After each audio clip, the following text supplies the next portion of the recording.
Oh man, I totally forgot about that. Yeah.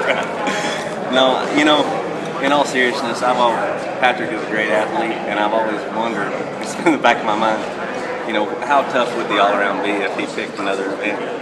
And I mean, we definitely narrowed down the events that he needs to try last night. I can see. Not being one of them. I've always wondered with his size and little nub legs why he doesn't ever try the saddle bronc or the bareback. Apparently, that's why.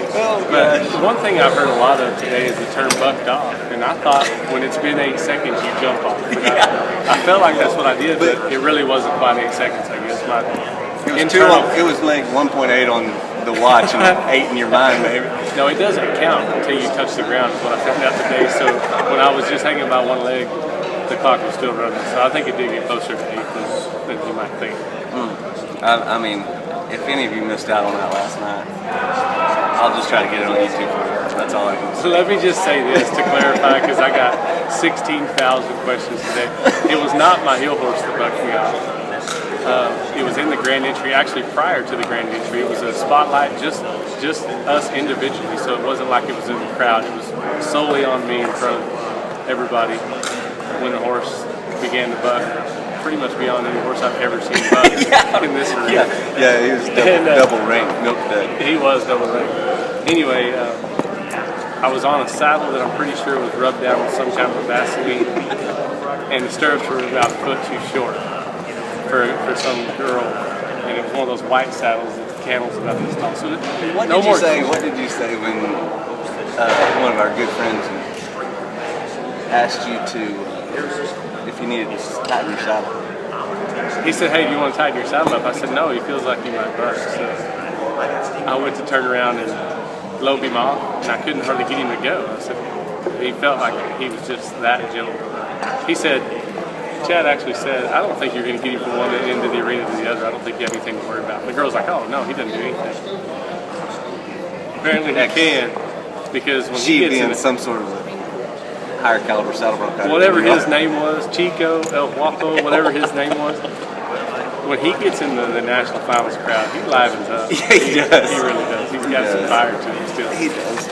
And I've never claimed to be much of a bronc rider. I literally watched it 80 times. Yeah. 40 probably with you, 40 at the Relentless booth at the NRS trade show on Apple TV. I've heard that if you get enough hits on YouTube, that YouTube starts paying you. I got a pretty good feeling I'm getting close, because today, I don't know how many text messages, phone calls I got, but like Trevor said last night, the one thing about it, it kind of relieves pressure for the rest of the week, is what's the worst thing you can do now? Miss. You've already got bucked off in front of the entire world. So, and, they can talk about me trying to break records out here all they want. I mean, I think Patrick's the only one that had a near-death experience with a white saddle. I'm just, like I said, you got to give the people what they want. We're here for a good show.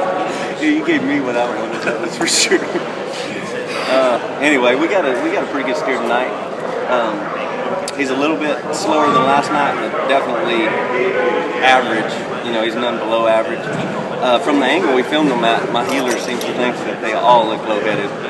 Now that this one and the last one look low-headed. Yeah, they both have. You be the judge at home if the steer last night was low-headed and he's just giving me head. Hey, I've already given him credit. He did a great job last night. The steer was low-headed. The one tonight is low-headed as well, but I do think that it's not going to hinder. There was a lot of them. I mean, it's just kind of the way they're. Well, and it's doing it late. He's doing it later. I think that he'll already have him around the horn before the steer gets a chance. So, like we said, it's getting that first one down is always a big deal. It was, and 7 no time in the first round. That's kind of unheard of out here. So, in a sense, that kind of gives a little relief as to what the average is going to be like. Makes it to where we feel like we just need to go keep making runs and being aggressive. If something does go wrong, it's not the end of the world, like we said, but unless you get bucked up. Sorry, I was replaying that in my mind. Anyway, we're excited about tonight, excited about the rest of the week. We're just going to keep trying to go on that, keep going at it. I hope you're having team fun. Roping, that is. Team roping, that is. We are having fun. We're way more aggressive team than you are Bronc riders. So I said yesterday on the interview that I wanted to come out here and have a good time. What better way to kick it off than just getting bucked off right in front of everybody? That's having a good time. We're here to party. I'm having a good time.